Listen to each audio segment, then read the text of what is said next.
Société de développement des forêts SODEFOR, en collaboration avec le programme d'investissement forestier PIF Côte d'Ivoire, sont à pied d'œuvre pour la restauration du couvert forestier de Sio. Une première réunion des comités de gestion participative de la forêt de Sio, présidée par le préfet du département, avec l'implication effective des communautés à l'élaboration du plan d'aménagement participatif et de la gestion participative.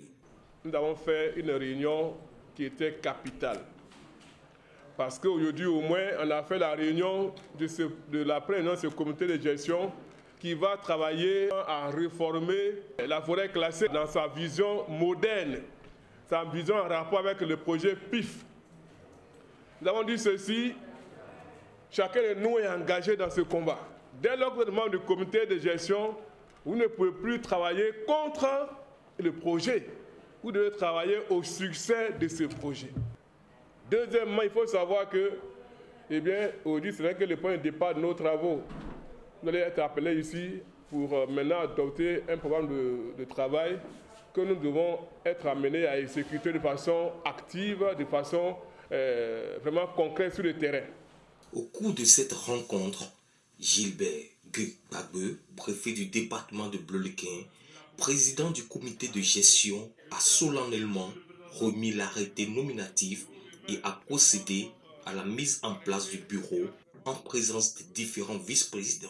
Il faut dire que dans la gestion aujourd'hui des forêts classées, seule la structure que l'État a désignée, je peux parler de la SODEFOR, elle seule ne peut plus. Et donc c'est pour cela que les populations sont associées à cette gestion-là. Donc il y a eu une création des comités de gestion non participative. Et le fonctionnement de ces comités, donc, il est prévu 2 sections. Alors la première session donc, vient de se tenir. Et là, nous avons donc mis en place le bureau.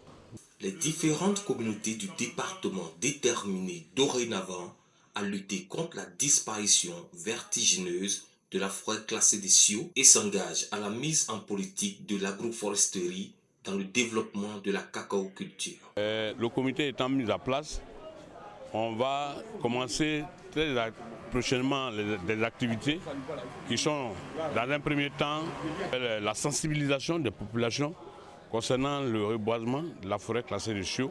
Et par la suite, on va recenser tous ceux qui sont dans l'enceinte de la forêt classée de Sio. À cheval sur les départements de Bangolo, Diokwe, Guiglo et Bleulequin, la forêt classée des Sio, avec une superficie de 88 000 hectares, répond aux enjeux écologiques et socio-économiques.